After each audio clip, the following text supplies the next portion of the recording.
They missed my birthday for the third year in a row. A week later, my dad sent me a PDF invoice for my brother's birthday yacht party. $2,200. We split even here. I sent $1 with a note. I'm not on board. Then I revoked access to every streaming account and credit card. They started to panic and reported fraud. The bank called me. I laughed and said, "They skipped my birthday, but remembered to log into Netflix that night." That's when I knew it wasn't just thoughtlessness, it was something colder. It was my 28th. I wasn't expecting cake and candles. Just a call, maybe dinner. Something. Instead, I got silence. Not a single text from my parents. Nothing from my sister. Not even a lazy thumbs up emoji in a group chat. I didn't plan anything big, just a small get-together in my backyard. My cousin Tyler brought ribs, a few friends showed up with drinks, we played cards, had music going. It was actually decent. Except I kept glancing at my phone like an idiot, waiting. My mom always texted me something, even if it was hours late. But not this time. Tyler asked, "Where's your family?" I said they must have had other plans. He gave me a look. I ignored it. Later that night, scrolling through Instagram, I found out what their other plans were. My mom, my sister, and my aunt were all tagged at a vineyard up north. Wine tasting, spa trip, selfies with captions like, "Quality time with my girls." Posted that afternoon. On my birthday. Together. No mention of me. I stared at that photo longer than I want to admit. Not because I was shocked, this wasn't out of nowhere. Just the first time it was blatant. Every time they needed something, I was right there. My sister needed help with her car insurance? I covered it. Mom said dad's hours got cut? I paid their phone bill. They were all on my streaming plans, Prime, Netflix, Hulu, you name it. I'd even let them use a credit card in my name. For emergencies. Turns out the emergency was giving a damn about me. That night, I decided I was done. No speech, no guilt trip. Just action. First, I went into every streaming account. Signed out all devices. Changed the passwords. Every one of them. Netflix, HBO Max, Disney Plus, Spotify, Amazon Prime. Gone. I checked the login history for each. Yep, all still being used. The night of my birthday, while I was standing around my backyard drinking beer with Tyler and pretending not to notice my phone was dead quiet, they were watching movies on my dime. Then I checked the credit card. My sister had used it for Postmates. Twice. My parents had been using it to pay for groceries. That wasn't the deal. I froze the card. Then I called the provider and closed it out. Paid off the remaining balance out of my own pocket. Expensive? Sure. Worth it? Absolutely. Next day, the text came in. My sister, is Netflix down? My mom, your dad's card isn't working, can you check it? I didn't respond. The next one was a little more panicked. Mom again, we're at the store, and the card keeps declining. What's going on? Then a call from the bank. Fraud alert. They said someone reported unauthorized activity. Asked if I'd frozen the account. I said yeah. I did. And no, it's not fraud. Just no longer enabling people who only know how to take. Silence on the other end. The bank rep didn't know what to say. For the first time in years, I felt in control. Not angry. Just finished. They never saw me as family. Not really. I was a walking ATM they didn't have to thank. But I wasn't finished. This was only step one. I wanted them to feel the slow unraveling, the discomfort of not having the lifeline they took for granted. They wouldn't learn anything if it all ended in a single cut. No. This was going to be gradual. And painful. The real panic didn't start until their phones stopped working. That was when the situation stopped being inconvenient and became unthinkable for them. Because money they could ignore. A missed birthday they could justify. But taking away their connection to the world? That got their attention fast. I'd started with the accounts and the credit cards. They noticed, sure. But they still thought it was temporary. They assumed I'd cool off, feel guilty, and give everything back like I always did. It's what I used to do. Keep the peace, cover the bills, let them pretend we were a normal family. So when their phones died, and I mean died, the meltdown began. I was still the primary account holder. That family plan with 5 lines, all under my name? Gone. I logged in, stripped it down to just my number, and cancelled the rest. Done in 15 minutes. Cheaper for me. Devastating for them. My sister messaged me through Facebook using Wi-Fi from somewhere. She didn't say hi. Just launched into it. You really cut off our phones? Are you out of your mind? I didn't answer. Just read the message and close the app. My mom sent a frantic email that night. Actual email. Like it was 2005. Titled, "Urgent Call Me." In it, she said they had no way to reach anyone, they couldn't log into anything, they were locked out of important services, and worst of all, they felt abandoned. Abandoned. The same people who skipped my birthday while sipping wine and laughing in matching white robes now wanted me to feel bad for not paying their bills. That word stuck with me. I thought about how many times I'd cancelled plans to drive my mom to appointments. How I'd fronted money when my dad got behind on his insurance. How I'd let my sister crash on my couch after every breakup, no questions asked. I gave, and gave, and gave, and they treated it like background noise. Then they had the nerve to call themselves abandoned? That night, my dad called again. I answered, just to hear what he'd say. He didn't ask how I was. Didn't apologize. He went straight into it. "What the hell's going on, Mike? Why are you acting like this?" I said I stopped acting. "That's what's going on." He said I was being dramatic. That if I had a problem, I should have just talked to them instead of going nuclear. And that's when it really clicked for me. They didn't think they'd done anything wrong. They genuinely believed I was the problem. That I was being sensitive. Overreacting. Like skipping my birthday and using me as a walking wallet was just family stuff. They didn't get it. They weren't going to. So I leaned into it. I made a list of everything I'd been covering or contributing to. Food delivery accounts. Rideshare credits. Shared cloud storage. Subscriptions. Amazon household. All gone. I hit every corner of digital comfort they'd gotten used to without realizing it came from me. Then came the worst one for them. I deleted them from my Amazon Prime. No more 2-day shipping. No more free movies. No more discounts. You'd think I pulled the fire alarm at a country club. That's when my Uncle James called. He's one of the few in the family who actually works for what he has. Old school guy. Doesn't like drama. When I saw his name on the caller ID, I almost didn't answer. But I did. He didn't yell. Didn't tell me to fix things. Just said, "I heard about the situation. Your mom's saying you've lost it." I asked him what he thought. He was quiet for a second, then said, "I think you've finally drawn a line they should have seen coming 10 years ago." That stopped me cold. I told him everything. From the birthday to the spa trip, to how they tried to gaslight me after reporting their card as fraud. He didn't interrupt. Just listened. Then he said, "Just make sure you're doing this to wake them up, not to destroy them." I didn't answer right away. Because I wasn't sure myself. I didn't want revenge. Not exactly. I wanted them to understand. To see what it felt like to be taken for granted. To be erased from the parts that mattered and expected to bankroll the rest. But the deeper I went, the more I realized, maybe they were never going to understand. Maybe this wasn't about waking them up. Maybe it was about finally waking myself up. The next week was quiet. Not peaceful, just quiet, the way things get right before a storm hits. I figured they were regrouping, trying to come up with a strategy to guilt me into reversing everything. That's how it always worked before. A mix of silence, fake concern, and eventually some half-hearted apology just to make sure the money kept flowing. But this time, it was different. I didn't respond. I didn't flinch. I let them sit in it. Then came the knock on my door. It was my sister. I hadn't seen her in person in months. She stood there in gym clothes, no makeup, holding her dead phone in one hand and a Starbucks cup in the other like she couldn't decide if she was here to fight or negotiate. She said, "Can we talk?" I didn't say anything. Just held the door open and walked back inside.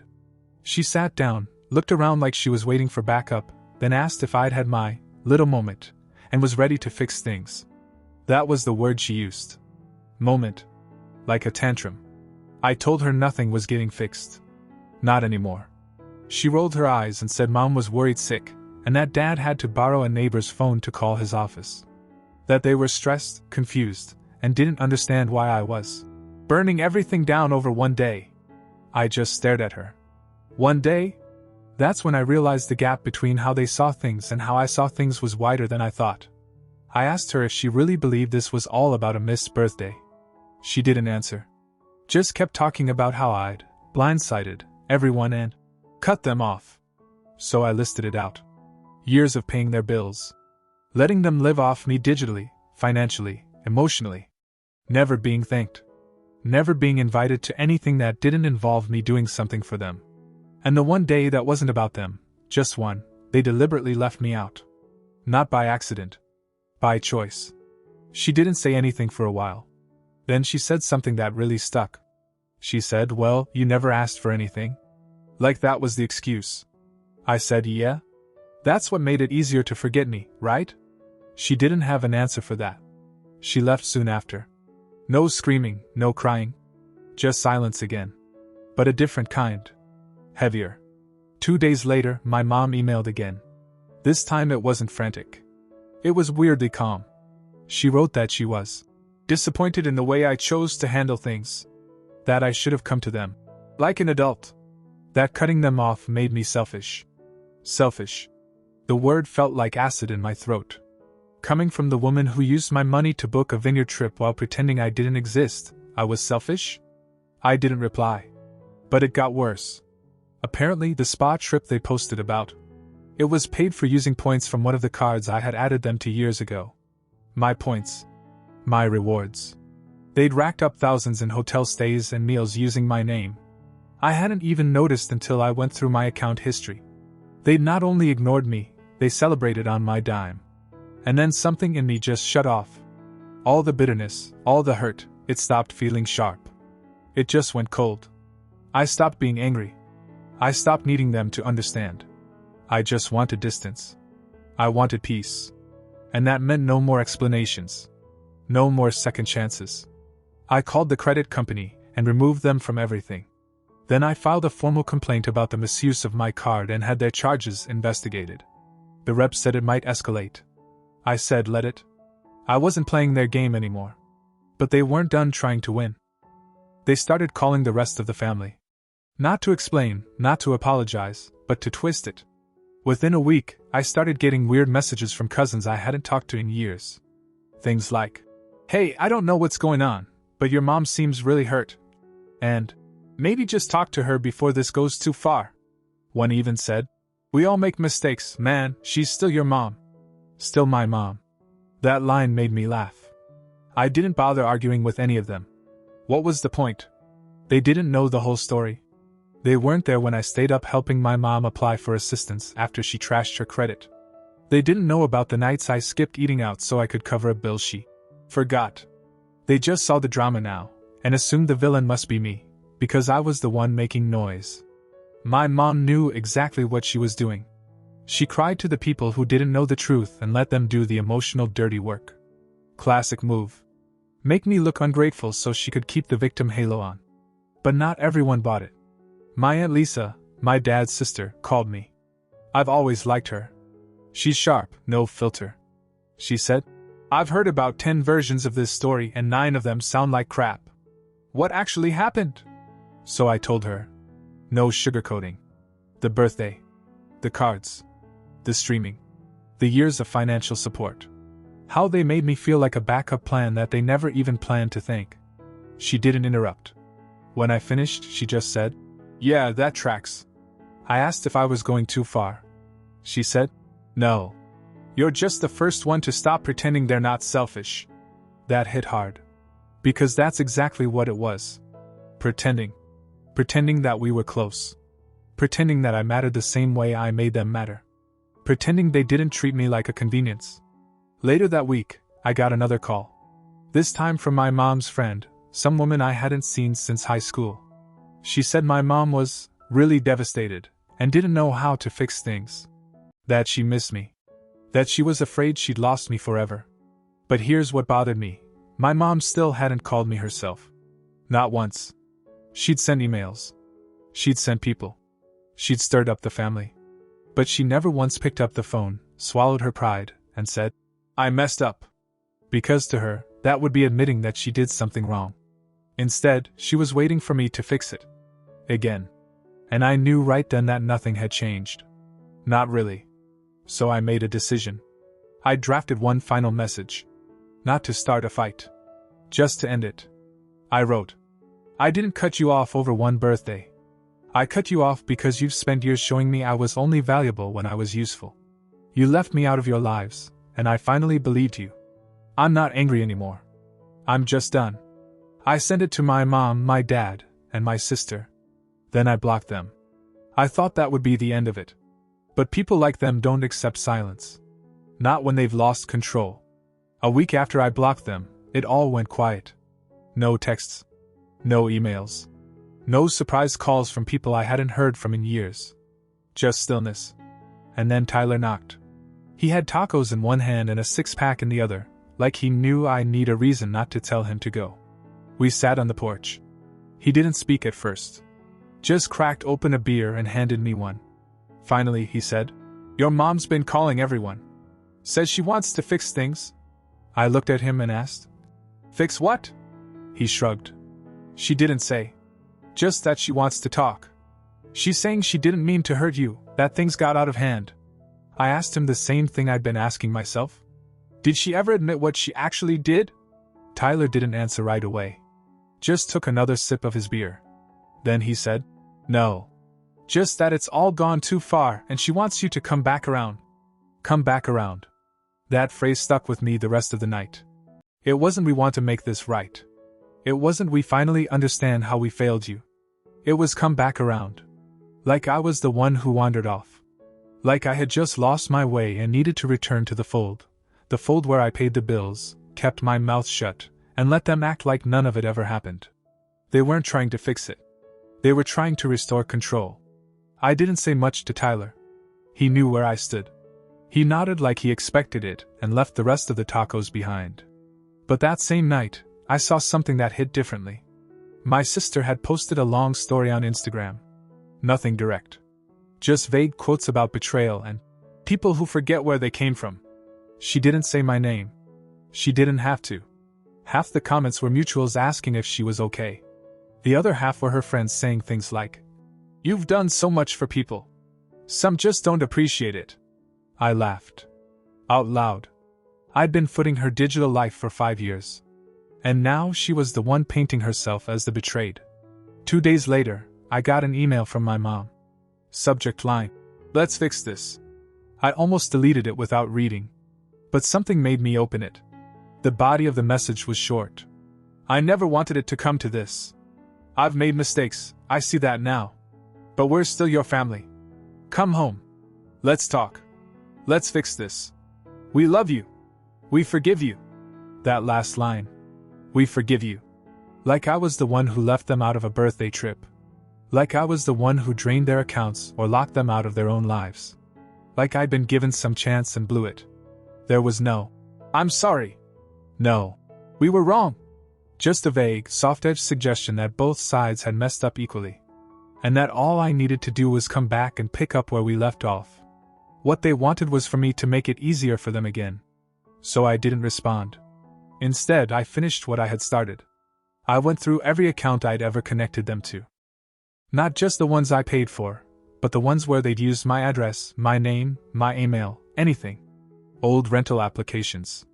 A shared Costco membership. A gym account I forgot I'd helped them open 2 years ago. I removed myself from all of it. I erased every trace of me from their logistics. Every link that made their lives easier through mine, gone. Then came the letter. A real, physical letter in the mail. Sloppy handwriting, blue ink, 3 full pages. My mom. She started with the usual, We miss you, we love you, you're our son. Then came the carefully worded apology. I'm sorry if you felt left out. That was never our intention. As if it hadn't been entirely intentional. As if I just misunderstood. The next paragraph was about how hard things had been for them lately. That Dad was struggling to make payments. That my sister's work was unstable. That they could use a little help until they got back on track. Then the kicker. We're ready to forgive you whenever you're ready to come back. That's when I knew. They weren't changing. Not now, not ever. They didn't want to make amends. They wanted the perks back. They wanted to skip the hard part, avoid accountability, and get back to the version of the relationship that benefited them the most. I folded the letter, put it back in the envelope, and tossed it in the trash. The next morning, I booked a trip out of state. Not a vacation, something longer. A fresh start. I'd spent so many years orbiting around them, hoping they'd see me as more than a convenience. But I finally saw the truth. They wouldn't change. And I didn't need them to. They could spin it however they wanted. They could say I abandoned them. That I went cold. That I overreacted. But I knew better. And soon, they'd understand what it really feels like to lose someone. Not because I wanted revenge anymore. But because I didn't care enough to explain it again. I left without a word. No long goodbye, no dramatic send-off. Just packed my things, turned off my phone, and drove 16 hours straight until the city that knew me, and drained me, was far behind in the rearview mirror. I didn't tell Tyler. I didn't tell my job until the very last day. I just left. It wasn't some wild leap across the country. Just a different state. But it felt like another planet. For the first time in years, no one knew where I was.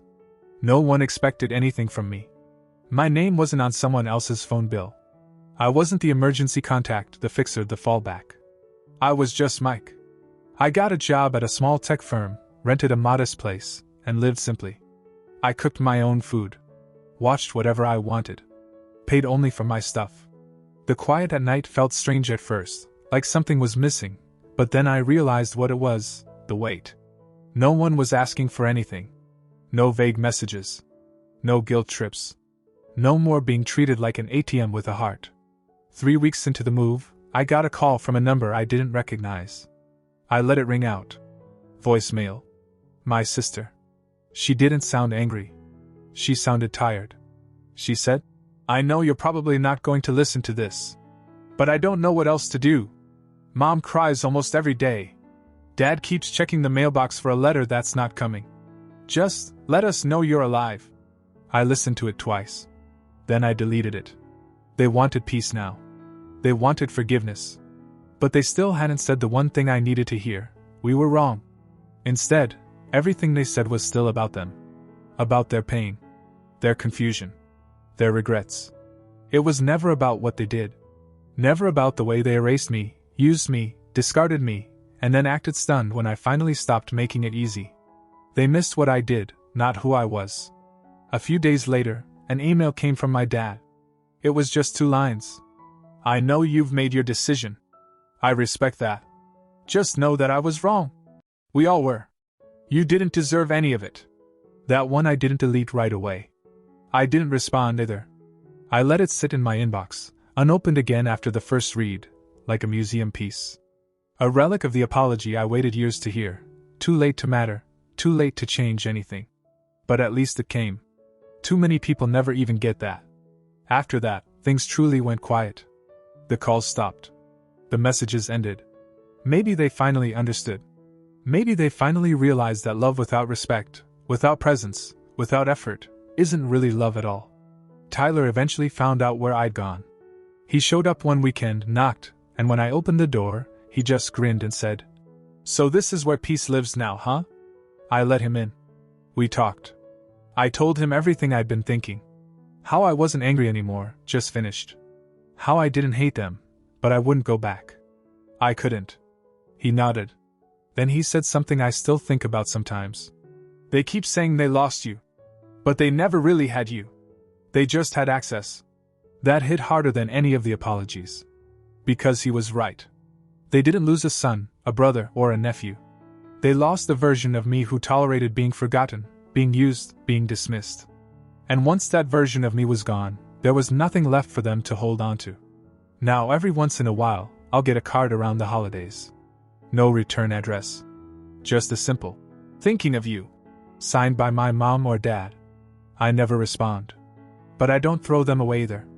I keep them in a drawer, not because I'm holding on, but because I like remembering how far I've come. Forgiveness doesn't always mean going back. Sometimes it just means moving forward without dragging the weight behind you. I didn't burn the bridge. I just made sure they knew I'd crossed it. And I never planned to return.